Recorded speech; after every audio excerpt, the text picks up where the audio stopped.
कृष्ण द्वारा धर्मराज युधिष्ठिर को बाकी एकादशियों की कथा की भांति माघ शुक्ल पक्ष की एकादशी का वर्णन किया।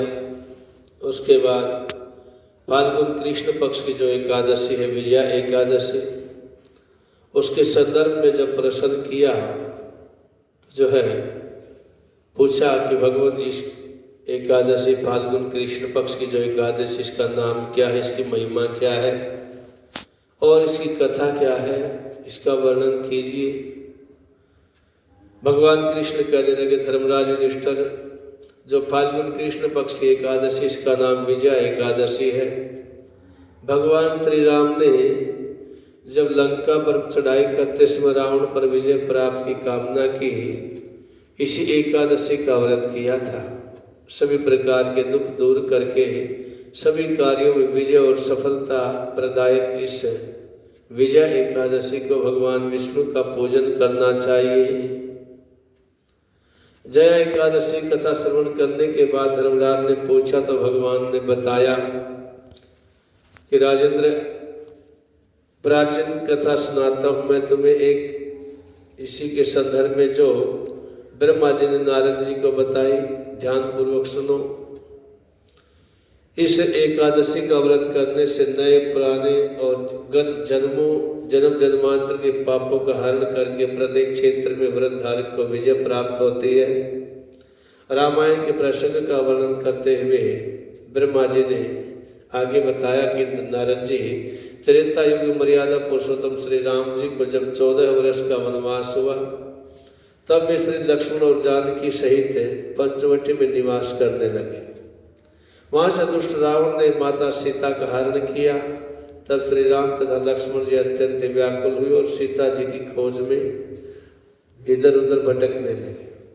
घूमते घूमते जब वे मरणासन जटायु के पास पहुंचे तो जटायु ने माता सीता का वृत्तांत सुनाया और स्वर्ग लोक को चला गया। कुछ आगे जाकर के उनकी सुग्रीव से मित्रता हुई, बाली का वध किया। हनुमान जी ने लंका में जाकर के माता सीता का पता लगाया और उनके रूप से श्री राम जी एवं सुग्रीव की मित्रता का भी वर्णन किया। वहां से लौट करके हनुमान जी श्री राम जी के पास आए और सब समाचार बताया।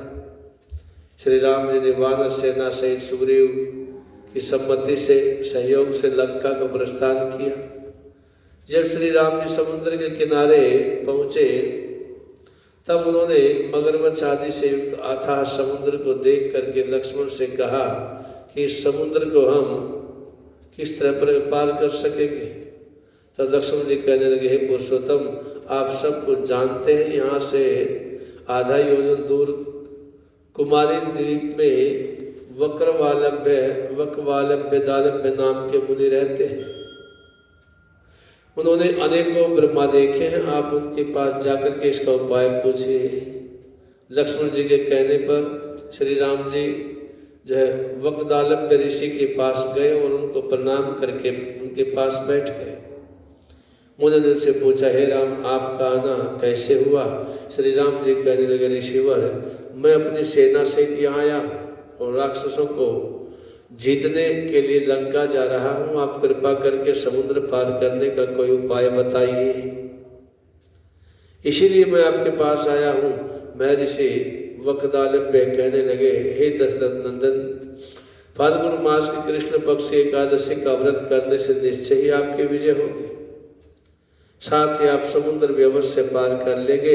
इस व्रत की विधि यह है कि दशमी के दिन स्वर्ण चांदी तांबा या मिट्टी का एक घड़ा लेकर के उसे जल से भर करके उस पर 5 पल्लव रखने के पश्चात उसे वेदी पर स्थापित करें। 7 तरह के अन्न एक जगह मिलाकर के घड़ा रखने के लिए वेदी बनाए और घड़े के ऊपर जौ रखें। जौ के ऊपर भगवान श्री नारायण की स्वर्ण प्रतिमा स्थापित करें। एकादशी के दिन स्नान आदि नित्य कर्म से निर्वृत्त होकर के धूप दीप नैवेद्य तुलसी नारियल आदि से भगवान की पूजा करके यह पूरा दिन भक्ति पूर्वक घड़े के सामने व्यतीत करें और रात्रि को भी उसी जगह बैठ करके जागरण करना चाहिए। द्वादशी के दिन नदी या तालाब के किनारे स्नान आदि से निर्वृत्त होकर के उस घड़े को ब्राह्मण को दे देना चाहिए। यदि तुम इस व्रत को सेनापतियों के साथ कर लोगे तो अवश्य तुम्हारी विजय होगी।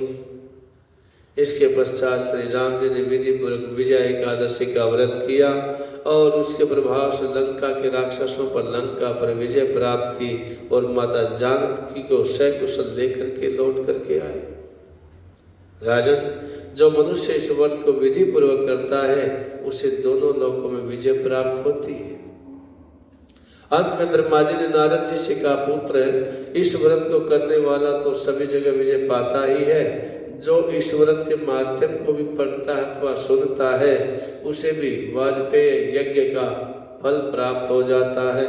बोलिए श्री बांके बिहारी लाल की जय, श्री गौ माता की जय।